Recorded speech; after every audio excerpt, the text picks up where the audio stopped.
આજે સરસ મજાની નવી પ્રવૃત્તિ કરીએ, બરાબર વિચારજો હો શિવમભાઈ. ઓ શિવમભાઈ, આ બાજુ સાંભળો બરાબર.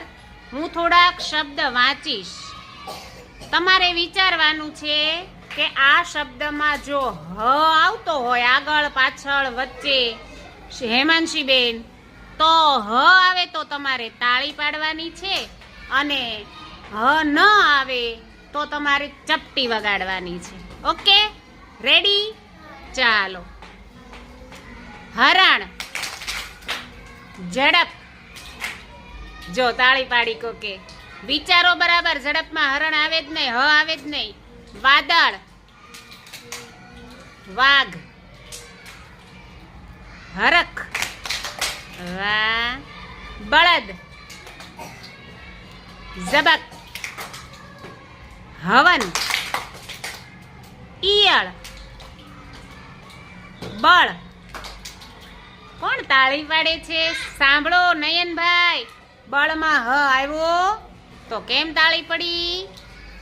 ચાલો. ઉષા, ચપટી વગાડવાની હો. જો હ નો આવે તો ફરજિયાત ચપટી વગાડવાની, બેઠું નહીં રહેવાનું. ઉંદર, લુહાર, ઉપહાર, જળ. જળમાંય તાળી પડે. હરી, પહેરાણ. એટલે હું એમ કહું છું, તમે શબ્દ જોતા જાઓ, એમાં હ લખેલો હોય તો આપણે રેડી રહેવાય. શેમાં?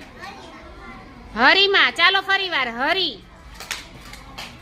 પહેરાણ, ઘુવડ, હળદર, હલક. ચાલો, હવે હું તમારામાંથી નામ બોલીશ. તમારે કોઈનું નામ આવે એમાં હ આવે તો તાળી પાડવાની, બરાબર? અખિલ. લ્યો, અખિલમાં આવ્યો હ. હર્ષિત,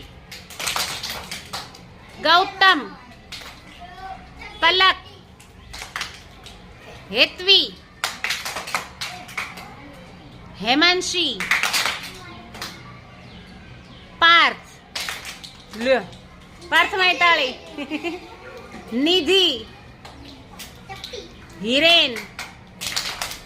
વેરી ગુડ. ધાર્મિકભાઈ, પાર્થ, કરણ, હેતલ, હેતલ, હર્ષિલ, હેતવીબેન. વાહ, સરસ.